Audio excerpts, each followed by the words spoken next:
Hello friends, welcome back to our channel one way topic. Kubera Nagarjuna గారు, Dhanush and Rashmika గారు నటించిన ఈ చిత్రం ఈరోజు థియేటర్లో ప్రేక్షకుల ముందుకు వచ్చింది. ఈ సినిమాకు శేఖర్ కమ్ముల గారు దర్శకత్వం వహించారు. దేవిశ్రీ ప్రసాద్ గారు అద్భుతమైన బీజిఎంను కూడా సమకూర్చారు. ఈ సినిమాను సునీల్ నారంగ్ మరియు పుష్కర రామ్మోహన్ రావు గారు నిర్మించారు. ఇక ఈ సినిమా విషయానికి వస్తే యాక్టింగ్ పరంగా ధనుష్ గారు వేరే లెవెల్ అని కూడా చెప్పొచ్చు. ఇక కథ విషయానికి వస్తే దేశంలోనే అత్యంత సంపన్నుడైన global enterprises CEO Neeraj Mitra ప్రపంచంలోనే అత్యంత ధనవంతుడిగా నిలవాలని కలలు కంటూ ఉంటాడు. ఆ లక్ష్యం చేరుకోవడం కోసం ప్రభుత్వం చేపట్టిన ఆపరేషన్ సాగర్ ప్రాజెక్టును వినియోగించుకోవాలని అనుకుంటాడు. దీనికోసం సిద్ధప్ప అనే రాజకీయ నాయకునితో 1,00,000 కోట్ల డీలును కుదుర్చుకుంటాడు.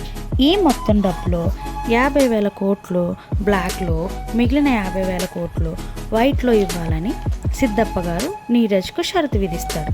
దీనికోసం ఈ పని చేయడానికి జైల్లో ఉన్న మాజీ CBI అధికారి దీపక్ తేజ్ అంటే మన నాగార్జున గారు సాయం తీసుకోవాలని అనుకుంటాడు. ఇందుకోసం దీపక్ను జైలు నుండి బయటకు తీసుకొస్తాడు మన నీరజ్.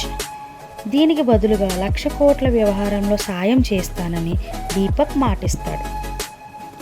ఈ పని పూర్తి చేయడానికి ఒక ప్రణాళికను కూడా తయారు చేస్తాడు మన దీపక్. దానికోసం 4 బిచ్చగాళ్లను ఎంచుకుని వాళ్ళ పేరు మీద విదేశాల్లో బ్యాంకు ఖాతాలు, ఫేక్ కంపెనీలను సృష్టించి ఆ అకౌంట్స్ ద్వారా సిద్ధప్ప మనుషులకు డబ్బు పంపేలా ప్లాన్ చేస్తాడు. పని పూర్తయ్యాక ఆ 4 బిచ్చగాళ్లను చంపేయాలని నీరజ్ ప్లాన్ చేస్తాడు. వారిలో ఒకరైన దేవ అంటే మన ధనుష్ గారు, హీరో గారు తప్పించుకుంటాడు.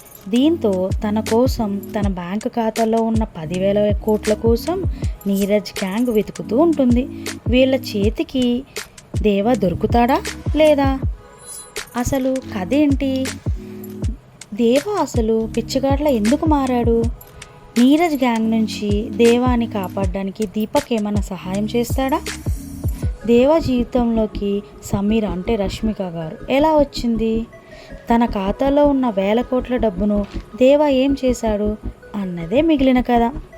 ఈ సినిమాకి ప్లస్ పాయింట్స్ ఏంటి అంటే screen play, Dhanush and Nagarjuna గారి యాక్టింగ్ అండ్ దేవిశ్రీ ప్రసాద్ గారి మ్యూజిక్. ఇక ఈ సినిమాలకి బలహీనత అంటే మైనస్ ఏంటి అంటే ఊహలకు తగ్గట్లుగా సాగే కథ, అక్కడక్కడ సాగదీత, ఇవి మైనస్ పాయింట్లు అన్నమాట. చివరగా చెప్పేది ఏంటంటే కుబేరా సినిమా మనస్సుల్ని కదిలిస్తుంది, అలాగే ఆలోచింపజేసేలా చేస్తుంది. మీరు కూడా కుబేరా మూవీ చూసుంటే కనుక నాకు కామెంట్ల రూపంలో మీకు ఎలా నచ్చింది, మీకు ఏమి నచ్చింది సినిమాలో అనేది కామెంట్ రూపంలో చేయండి. ఈ వీడియో కనుక మీకు నచ్చితే లైక్ చేయండి, షేర్ చేయండి, మా ఛానల్ని సబ్స్క్రైబ్ చేయండి. Thank you.